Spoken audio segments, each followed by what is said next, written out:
ለልጅ ስም የማውጣት መብት የአባት ብቻ ነው ወይስ የእናት? ድሮ አባት ነበር የሚወስነው። አሁን ግን ህጉ ተቀይሯል። በባልና በሚስት መካከል ስም በማውጣት ላይ ያለመግባባት ቢፈጠር ህጉ ለማን ወገን ይቆማል? እውነታውን አሁን እነግራችኋለሁ። ሰላም ጤና ይስጥልን። የህግ ባለሙያ ምስራች ነኝ። በዚህ አጭር ቪዲዮ በተለይ የተፈጥሮ ሰውን በሚመለከት ስም ምንድነው? ስለ ስም አወጣጥ፣ ለልጅ ስም የማውጣት የስልጣኔ ማን ነው? ስም የማግኘት መብት፣ የፈለግነውን ስም ማውጣት እንችላለን? የወጣንስ ስም እንዴት ማስቀየር ይቻላል? ስለ ስም የመለወጥ ሂደትና በስም አላግባብ ስለመጠቀም ወይም መገልገል የሚሉትን ነጥቦች የምንመለከት ይሆናል። እስከ መጨረሻው አብራችሁን ቆዩ። በህገ መንግስታችን አንቀጽ 26 መሰረት ማንኛውም ህፃን ስም የማግኘት መብት አለው። ይህ መብት ህፃኑ እንደተወለደ ተግባራዊ መሆን ያለበት ነው። በተጨማሪም የሲቪልና የፖለቲካ መብቶች ዓለም አቀፍ ቃል ኪዳን አንቀጽ 24 ንዑስ ቁጥር 2 ላይ ሁሉም ህፃናት እንደተወለዱ ወዲያውኑ እንዲመዘገቡና ስም እንዲወጣላቸው ደንግጎ ይገኛል። ከዚህ አንጻር የሀገራችን ህጎች ስንመለከት የፍትሐብሔር ህጉ ስምን የሚያስተዳድሩ ውስን ድንጋጌዎችን ያስቀመጠ ሲሆን እነሱም ከአንቀጽ 32 እስከ 46 ድረስ የተደነገጉት ናቸው። የፍትሐብሔር ህጉ ማንኛውም ሰው የቤተዘመድ ስም፣ አንድ ወይም ከአንድ በላይ ግል ስሞችና የአባት ስም በዚህ ቅደም ተከተል በሁሉም አስተዳደራዊ ሰነዶች ላይ እንዲሰፍር ይደነግጋል። ይሁን እንጂ በተግባር እንደምናውቀው በእኛ ሀገር ተለምዷዊ የመዝገብ ስም አጠራር በቅድሚያ የሰውየው ስም ነው፣ በመቀጠል የአባት ስምና በመጨረሻም የአያትን ስም የያዘ ነው። ስለዚህ የቤተዘመድ ስምን በተመለከተ በተግባር የተሻረ የህግ ክፍል ነው ማለት ነው። ስምን የማውጣት ስልጣን የማን ነው? በድሮ የፍትሐብሔር ህግ ላይ ለልጅ ስም የሚሰጠው አባት እንደሆነ ቢገልጽም በአሁኑ የቤተሰብ ህግና ህገ መንግስት መሰረት ግን ባልና ሚስት፣ አባትና እናት ማለት ነው በጋራ የመወሰን እኩል መብት አላቸው ማለት ነው። ከዚህ ጋር ተያይዞ በሀገራችን የህፃን ልጅ ስም አወጣጥን ስንመለከት በፍትሐብሔር ህግ ቁጥር 33 መሰረት የአንድ ልጅ የግል ስም የሚመርጠው አባቱ ወይም አባቱ በሌለ ጊዜ የአባት ቤተዘመዶች ሲሆኑ፣ ሁለተኛ የግል ስሙን ደግሞ እናቱ ወይም እርሷ የሌለች ከሆነ የእናቱ ቤተዘመዶች ሊያወጡለት ይችላሉ በሚል ተደንግጓል። ይሁን እንጂ ይህ ድንጋጌ ቢኖርም በተለይ ከኢፌድሪ ህገ መንግስት መጽደቅ በኋላ ተፈጻሚነት የሌለው የህግ ክፍል ነው። በህገ መንግስቱ አንቀጽ 9 ንዑስ ቁጥር 1 እና 35 ንዑስ ቁጥር 2 ከነዚህ ድንጋጌዎች በመነሳት የቤተዘመድ ስምና ይህን ስም አወጣጥ የሚመለከቱ የፍትሐብሔር ህጉ ክፍሎች ተፈጻሚነት የሌላቸው ህጎች መሆናቸው ልብ ሊባል ይገባል ማለት ነው።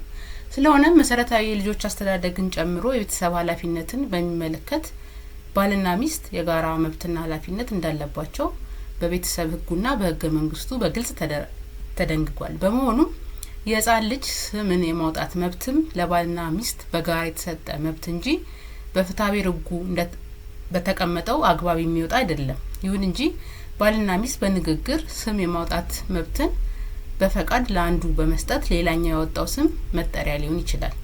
ከዚህ በተጨማሪ ከሁለት አንዳቸው በሌሉ ጊዜ ወይም ባልታወቁ ጊዜ ልጁን በሞግዚትነት ይዞ የሚገኘው ወላጅ ስም ሊያወጣ ይችላል። በተግባር የሚስተዋለው ይህ አሰራር ነው ማለት ነው። ወላጆች በሌሉ ጊዜ ያው እንደተነጋገርነው አሳዳጊ ወይም ሞግዚቱ ስም የማውጣት ኃላፊነት አለው ማለት ነው። የመጀመሪያው በህግ የተከለከሉ የስም አወጣጥ ሁኔታዎች ምንድን ናቸው? የመጀመሪያው ከቤተሰብ አባላት ጋር ተመሳሳይ እንዳይሆን ህጉ ግልጽ ክልከላ አስቀምጧል። ማንኛውም ልጅ የአባቱ ወይም የእናቱ ወይም ደግሞ በህይወት ካሉት እህቶቹና ወንድሞቹ የአንደኛውን የግል ስም ሊሰጠው አይችልም። የስም ተመሳሳይነት ባጋጠመ ጊዜም ከነዚህ ሰዎች የሚለየው አንድ ሌላ የግል ስም ሊኖረው እንደሚገባ ህጉ አስቀምጧል። በመሆኑም በተለይም በቅርብ ቤተሰቦች መካከል የስም መመሳሰል እንዳይኖር ህጉ በግልጽ ይከለክላል። ሁለተኛው ክልከላ ደግሞ ስምን አስመልክቶ የሚደረግ ማንኛውም ውል በፍትሐብሔር ህግ ዋጋ የሌለው እንደሆነ የተመላከተው ነው። በዚህ መሰረት ይህን ካደረክልኝ በዚህ ስም ድጋሚ አልጠራም ወይንም ከዛሬ ጀምሮ በስሜ ላልጠራ ወዘተ የሚል ይዘት ያላቸው ውሎች ህጋዊ ውጤት ያላቸው ስለመሆኑ በአንቀጽ 44 ንዑስ ቁጥር 1 ሰፍሯል። ከዚህ በተጨማሪ በሌላ ሰው ወይም በራስ ስም ያለአግባብ መገልገል የፍትሐብሔርና የወንጀል ተጠያቂነትን የሚያመጣ ተግባር እንደሆነም ተቀምጧል። የመጀመሪያ የራስ ስምን አላግባብ መጠቀም ሲሆን አንድ ሰው በስሙ አላግባብ ተጠቅሟል የሚባለው በስሙ አላግባብ መጠቀሙ የተፈጸመው በሙያ ስራው ላይ ሲሆን ወይም የሌላውን ሰው ጥቅም ለመጉዳት ተብሎ በዚያው ሰው ክብር ወይም ዝና ላይ ጉዳት የሚያደርስ ከሆነ ወይም በሌላ ሰው ስም ተመሳሳይነት ተጠቅሞ ለሌላ ሰው ወይም ለራሱ ጥቅም ለማግኘት ወይም ሌላውን ሰው ለመጉዳት የተደረገ እንደሆነ ነው። በቀላል ምሳሌ አንድ ጌታቸው የሚባል ሰው ሌላ ታዋቂ ባለስልጣን ወይንም ባለሀብት ጌታቸው የሚባል ሰው ስለመኖሩ ቢያውቅና ምንም እንኳን በስም ተመሳሳይ ቢሆኑም ታዋቂው ጌታቸው እኔ ነኝ በሚል ማደናገር ጉዳት ቢያደርስ እንደማለት ነው። በሌላ ሰው ስም ያላግባብ መጠቀም አንድ ሰው የሌላውን ሰው ስም ባለስሙ የሞተም ወይም ስሙን ለመጠቀም ችሎታ ያጣም ቢሆንም እንኳን ያለ ተወላጆች ፈቃድ የሌላን ሰው ስም መጠቀምም አይቻልም። ይህ ባልሆነበት ሁኔታ ግን የጉዳት ካሳ እንዳለ ሆኖ ስም በማጥፋት የወንጀል ተጠያቂነትም ያስከትላል ማለት ነው። ስም እንዴት ይለወጣል የሚለውን ደግሞ ቀጥለን እናያለን። አንድ ጊዜ ወጣ የግል ስም በበቂ ምክንያት በፍርድ ቤት ሊቀየር ይችላል። በ1952 በወጣው የፍትሐ ብሔር ሕግ ላይ በቂ ምክንያት ሲገኝ ማንኛውም ሰው የግል ስምን በፍርድ ቤት ውሳኔ ሊለወጥለት እንደሚችል ተደንግጓል። ስለሆነ ማንኛውም ሰው ስሙን መቀየር የሚችለው በፍርድ ቤት ብቻ እንደሆነና በራሱ ፍላጎት ብቻ ስሙን ለመለወጥ እንደማይችልም ተደንግጓል። ስምን መለወጥ የሚቻለው በቂ ምክንያት መኖሩን ለፍርድ ቤት በማስረዳት ይሆናል። ፍርድ ቤት ስም በሚለውጥበት ጊዜ አስፈላጊ የሆኑትን ማስረጃዎች በማስቀረብና ማስታወቂያ በማውጣት መወሰን ይችላል። ፍርድ ቤት ስም የመለወጥ ውሳኔ በሚሰጥበት ጊዜ በመጠሪያ ስም በአባት ስምና በአያት ስም መካከል ልዩነት መኖሩን ወይም በሶስቱ ስሞች መካከል ተመሳሳይነት አለመኖሩን ማረጋገጥም ይኖርበታል። መጠሪያ ስሙ በሚመለከት ሕጉ እንደ ሁለቱ ሌሎች ስሞች ጥብቅ ላይሆን ይችላል።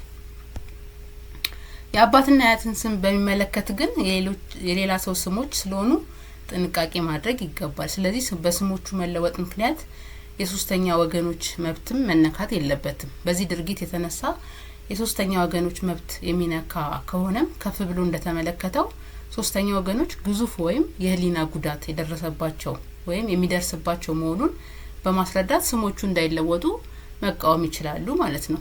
በሌላ በኩል አንድ ሰው የግል ስሙን ስንት ጊዜ ሊቀይር ይችላል የሚለው በግልጽ ያልተቀመጠ ሲሆን ፍርድ ቤቶች ከህጉና ከሰዎችን አንዱን ከአንዱ ለይቶ ማወቅ ከሚቻልበት ዓላማ አንጻር እንዲሁም ስምን ፍርድ ቤት በሚቀበለው በበቂ ምክንያት ብቻ መቀየር ያለበት ከመሆኑ አንጻር በተግባር ደጋግሞ ስም መቀየር የሚፈቀድ አይመስልም። ከአንድ በላይ ስም ያላቸው ሰዎች ስም መለወጥ ከፈለጉ በፍርድ ቤት የስም ለውጥ ይደረግልኝ አቤቱታና ማስረጃ በማቅረብ ማስቀየር ይችላሉ ማለት ነው። በአጠቃላይ ስም መለያችን ብቻ ሳይሆን የህግ ጥበቃ የሚደረግለት መብታችን ነው።